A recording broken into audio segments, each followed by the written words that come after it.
Welcome to a journey back in time. Today, we're diving into one of the most astonishing survival stories in human history. How Paleolithic hunters, armed with nothing but stone tools, fire, and teamwork managed to bring down the mighty woolly mammoth. These weren't just hunts. They were epic battles for survival. So grab your imagination and let's step into the Ice Age. Imagine standing in a world where survival depends not on convenience but on cunning. The wind bites, the earth is frozen, and towering above the plains is one of the most formidable creatures to ever walk the earth, the mammoth. These massive beasts with their long curved tusks and shaggy coats weren't just animals to early humans, they were walking lifelines. But bringing one down? That was an art, a gamble, and often a battle between life and death. Welcome to the Paleolithic era, the period of deep prehistory stretching from about 2.5 million years ago to around 10,000 BCE. It's a time when our ancestors lived in small nomadic groups, relying entirely on the land. Fire, stone tools, and their knowledge of the environment were all they had. And when it came to food, they didn't just forage. They hunted. Now, when we think of Paleolithic hunting, our minds might wander to simple spears and crude traps. But here's where it gets fascinating. These early humans were far more sophisticated than we often give them credit for. Especially when it came to taking down mammoths, creatures that could weigh up to 12 tons and stood as tall as a small house. Think about it. One mammoth could feed an entire community for weeks. Its hide could clothe them.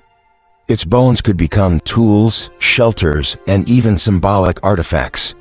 The risk was massive, but so were the rewards. And that made mammoth hunting one of the most significant survival strategies of our ancient ancestors. But how exactly did they do it? Spears seem too small. Traps seem unlikely. How do you coordinate a group of people with no written language, no long-range weapons, and no domesticated animals? Let's dive into the mind and methods of the Paleolithic hunter and uncover the remarkable tactics used to take down these Ice Age giants. To understand the hunters, we first need to understand the hunted. Mammoths weren't slow-moving targets. Despite their size, they could run at decent speeds and had formidable defenses. Their tusks weren't just ornaments, they were weapons. And their social structure was tight-knit, much louder than elephants. A wounded or threatened mammoth wasn't likely to face danger alone. The herd often rallied to protect their own. Paleolithic hunters didn't approach this lightly. They studied their prey. Generations of observation taught them where mammoths migrated, how they behaved during different seasons, and when they might be most vulnerable. Over time, these observations turned into strategies. One of the most widely accepted theories suggests that early humans used natural landscapes to their advantage. They didn't just chase mammoths across open plains. Instead, they lured or drove them toward terrain that gave the hunters the upper hand: narrow gorges, steep ravines, or areas with concealed pits. If you can imagine a group of hunters coordinating to steer a mammoth toward a trap or bottleneck, you start to see the level of planning involved. And yes, traps were a real possibility. Archaeological sites in Europe and Siberia show signs of large, dug-out pits with sharpened stakes at the bottom. Covered by brush and dirt, these would be invisible to the mammoth until it was too late. Driving a massive creature into such a trap would have required noise, fire, and coordinated movement. Think drums made from hide, torches held high, and shouts echoing across the icy plains. But even with such cunning, the kill wasn't guaranteed. Some mammoths would escape. Others might fight back. Injuries among hunters were common. Deaths not unheard of. And yet they persisted. Because when the plan worked, the payoff was immense. Let's step closer to the actual moment of the hunt. Tools played a crucial role. By around 500,000 years ago, early humans had mastered the use of hand axes and stone-tipped spears. These weren't just pointy sticks. They were carefully crafted weapons, flaked and shaped for maximum damage.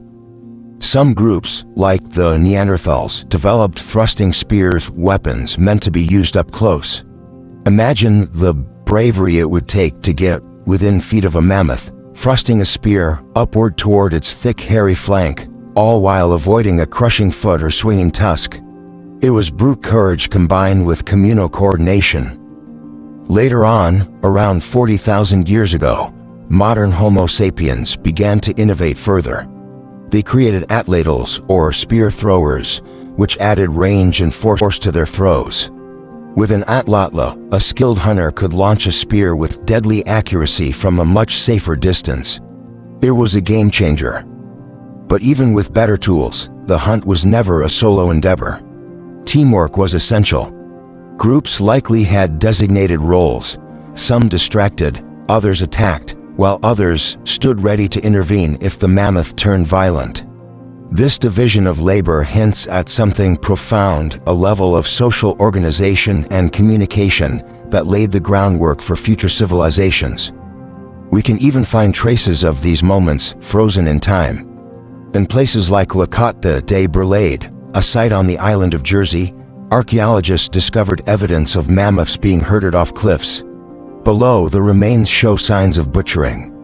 It's a haunting testament to the ingenuity and cooperation of Paleolithic hunters. Now, let's talk about the aftermath of a successful hunt. Killing the mammoth was only part of the challenge.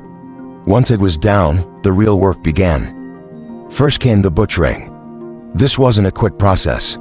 It required sharp tools, strong backs, and a methodical approach.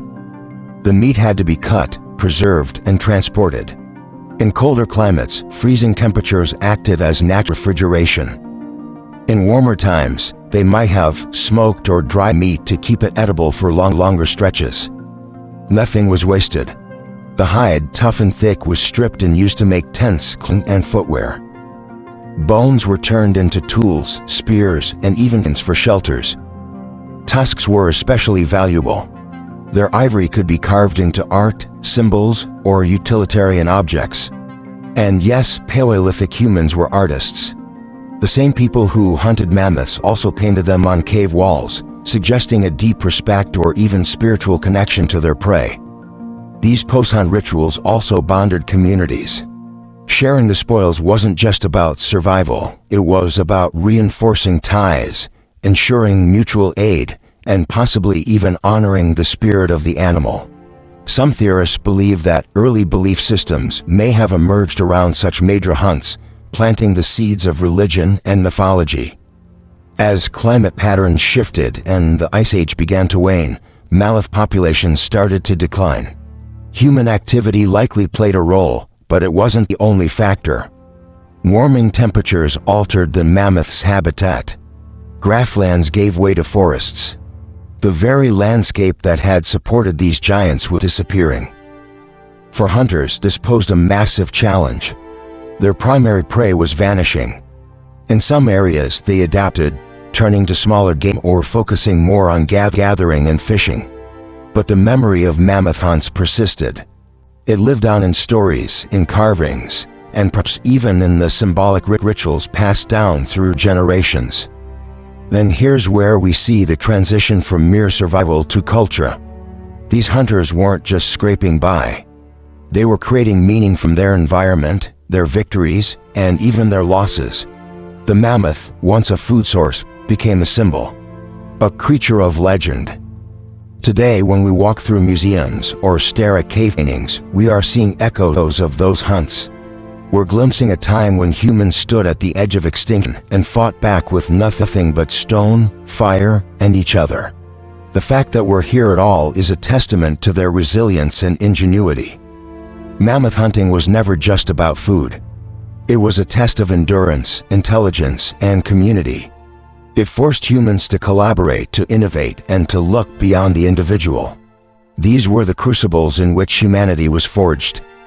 So the next time you see an image of a mammoth, don't just see a big furry elephant. See the fire-lit night, the huddled group making plans, the icy wind cutting across a frozen plain. See the courage it took to stand before a creature 10 times your size. And see the birth of something more than survival. See the birth of humanity as we know it. Thanks for joining me on this incredible journey into the world of mammoth hunting. It's more than just a tale of survival, it's a window into the courage, ingenuity, and unity that shaped who we are as a species. If you enjoyed this look into the deep past and want to uncover more ancient mysteries, don't forget to like the video, subscribe, and hit the notification bell. See you in the next adventure.